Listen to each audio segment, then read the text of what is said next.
So, what the heck actually happened to the basket of Chinese equities?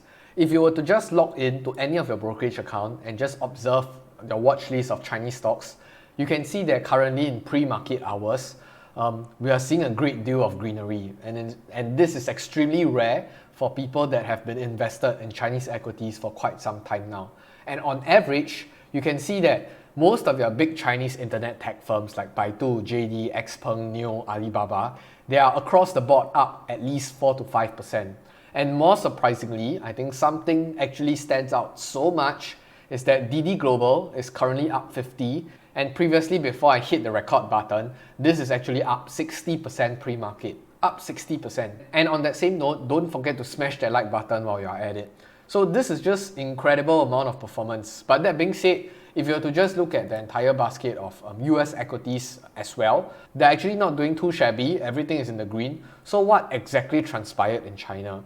And just in from Wall Street Journal, China to conclude Didi cybersecurity probe lifts ban on new users. That's it. You just need to end the cybersecurity probe, or you just need to end this quote-unquote so-called crackdown.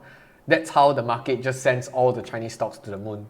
So before I actually dive into the article proper, I just wanted to revisit a particular sticky note that I went through during one of my live streams, discussing what are the prerequisites, or essentially what are the main factors that are pushing all these different Chinese equities valuation down.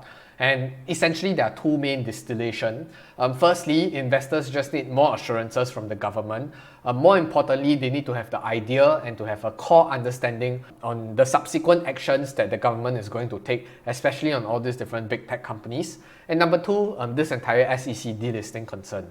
So as of today, at least as of the recording of this video, the SEC delisting concern is still at the back of everybody's mind. At least for now, there isn't anything concrete between the SEC and the CSRC to talk about this entire debate on how Chinese equities or Chinese companies by and large are not fulfilling the different SEC requirements. However, there are definitely positive improvements, or at least positive developments in the first factor, which is this entire discussion about the government crackdown. So before we even start discussing about what actually happened to Didi, actually since March, April, even all the way till May, there's been multiple occasions where there are a lot of high-ranking officials, especially people that are concerned about the economy of China, have been constantly promulgating the fact that, hey, we are probably going to start dialing down on our crackdowns, we are probably going to start helping all these big tech companies, because let's not forget, all these big tech companies still forms the fundamental bedrock in the Chinese economy.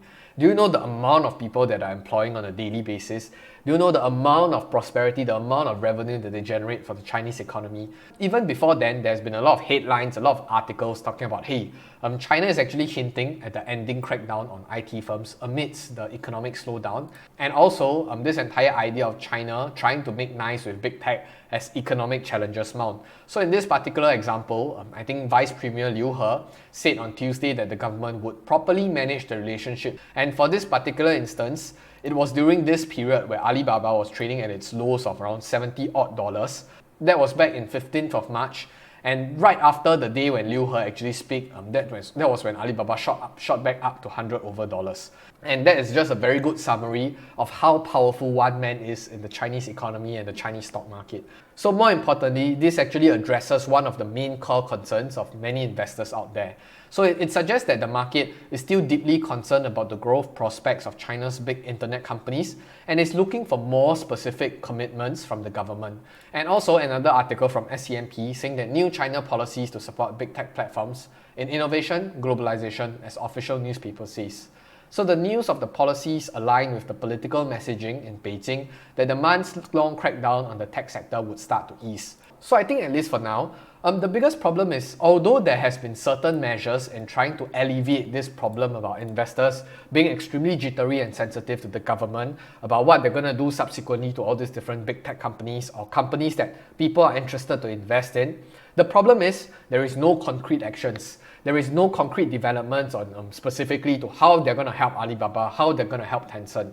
And likewise, in this recent development, it's definitely a positive development for Didi Global in this case. Because Didi initially was banned from all the different app stores, they could no longer acquire new users, even though existing users can still tap onto their current network. But that being said, the subsequent ban is still extremely detrimental to the fundamental underlying business of a tech company, which is to acquire users, to build its network, and to be able to prosper and generate more revenue in the coming future. So given the recent developments on Didi, Chinese authorities are also preparing to allow Didi's app back on domestic app stores as early as this week. So if you were to look into the article itself, the regulators actually plan as well as to allow the mobile apps of Didi, logistics platform Full Truck Alliances, and the online recruitment firm back on domestic app stores also as early as this week. So the apps were removed last July when Chinese authorities opened data security probes into the companies, citing national security reasons.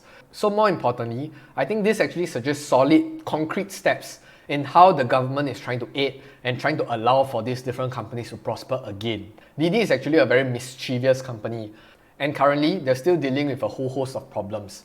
And just going back up to the App Store is not going to make it. Let's not forget, they are still currently pending delisting from the US exchange, and they've yet to find where they're going to list next. And they're probably floating the idea of going onto the Hong Kong exchange itself. So now, Didi was actually hit particularly hard. Its market value plummeted in the following months, and less than a year after listing its shares in the US, the Beijing-based company decided to delist from the New York exchange itself. Of course, it's not on a volunteering basis. There are immense amount of pressure coming from the top. So the three companies are expected to face financial penalties and a relatively large fine for Didi, relatively lenient for the other two. So the companies are also expected to offer 1% equity stake to the state and give the government a direct role in corporate decisions. So of course, they will have to slide in a sentence or two like this. I'd just like to preface this entire discussion about this entire rally of this basket of Chinese equities. It's based on 5 words, by the way. Yes, you guessed it right. People familiar with the matter. I think most of this entire discussion is based on informants and insider news and what have you. So a lot of these discussions is based on the expectations that Didi is probably going to go back to the App Store and they're going to continue acquiring new users. So don't take my word for it, take Wall Street Journal's word for it. That being said, of course, they always stand corrected. So if there is an official news that this is fake news, then you can see that the entire basket of Chinese equities will start going downhill again. That being said, I think circling back to this entire discussion on whether the government is going to continue applying so much pressure on all these different tech companies, I don't think so. Of course, I'm not going to be that arrogant to say that this is definitely the bottom, but I will say that in terms of positive developments, especially for government crackdowns and government regulation, this is probably the start of fostering a better relationship between the government and the private institutions and enterprises. I think one more important factor to take note is having lesser regulation doesn't mean no regulation, or having lesser pressure on crackdowns doesn't mean there's no crackdowns at all. I think to further add on to this entire idea of a crackdown, I don't think we should look at Chinese government's crackdown as something binary. So it's not crackdown versus no crackdown. It's always much more nuanced, and it's always standing on a continuum. So likewise in 2020 and 2021, it was at full blast, where the knob was essentially at full crackdown mode. However, I think over the months and over the weeks, a lot of things have been settled. Fines are being meted out, looking into business models, looking at how they're going to regulate data, etc. That is why on that continuum itself, the knob is slowly being pushed towards having lesser and lesser crackdown. Of course, this doesn't suggest that there's zero developments cracking down on all these different big tech companies. But that being said, you can probably observe the frequency and the intensity of all these different crackdowns being mellowed down by a huge extent. Last but not least, I think there's this interesting data set that the intraday transaction volume of the stock market in Shanghai and Shenzhen actually hits 1 trillion yuan on the first trading day after the Dragon Boat Festival holiday. So the Dragon Boat Festival holiday was just last Friday. So on Monday itself, this was the first time above 1 trillion yuan since May of 11. And it's probably a sign of confidence rebuilding back up. And of course, we should never say no to additional capital injection, especially if it's from the Chinese consumers and Chinese investors. With that, I'll see you in the next video, but more importantly, I will see you on the moon. Goodbye!